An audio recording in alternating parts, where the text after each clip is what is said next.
अस्सलामु अलैकुम।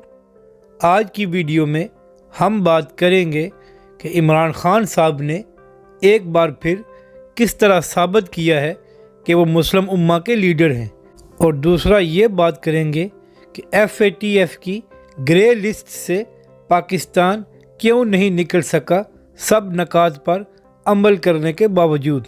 FATF ने पाकिस्तान को 27 नकात दिए थे कि इन पर अमल करो अगर ग्रे लिस्ट से बाहर आना है। इन नकात पर अमल करने के लिए पाकिस्तान ने भरपूर कानून साजी की, बिल पास किए, और पाकिस्तान की हुकूमत पुरुम्मीद थी कि FATF के इस इजलास में हम ग्रे लिस्ट से बाहर आ जाएंगे, मगर ऐसा हुआ नहीं।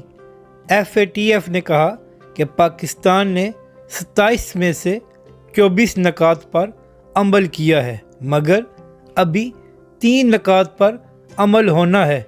इसलिए हम जून के इजलास में फ़ैसला करेंगे कि पाकिस्तान ग्रे लिस्ट से बाहर आता है कि नहीं।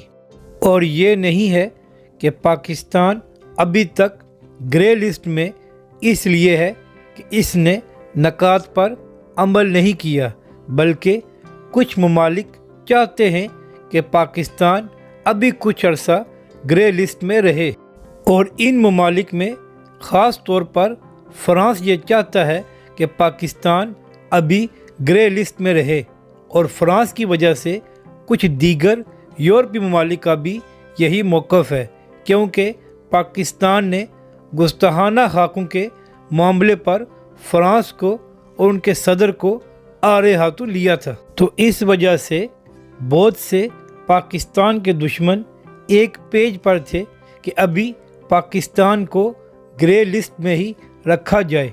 इसलिए 3 नकात का बहाना बनाकर जून तक इस फैसले को मुअख्खर कर दिया गया है।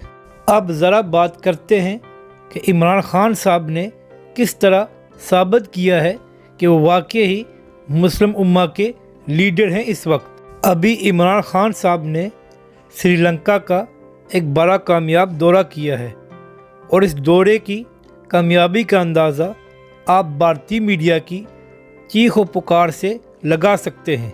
श्रीलंका में मुसलमानों के साथ एक मसला चल रहा था कि जो मुसलमान कोरोना की वजह से फौत हो जाते थे, इनको दफनाने की इजाज़त नहीं मिल रही थी।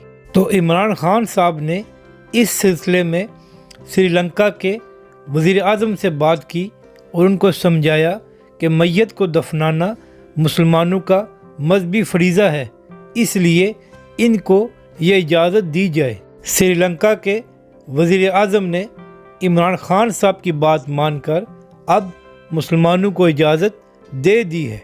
खान साहब ने एक बार फिर साबित किया कि इस वक्त वही हैं जो हर जगह पर मुसलमानों के लिए आवाज़ उठाते हैं।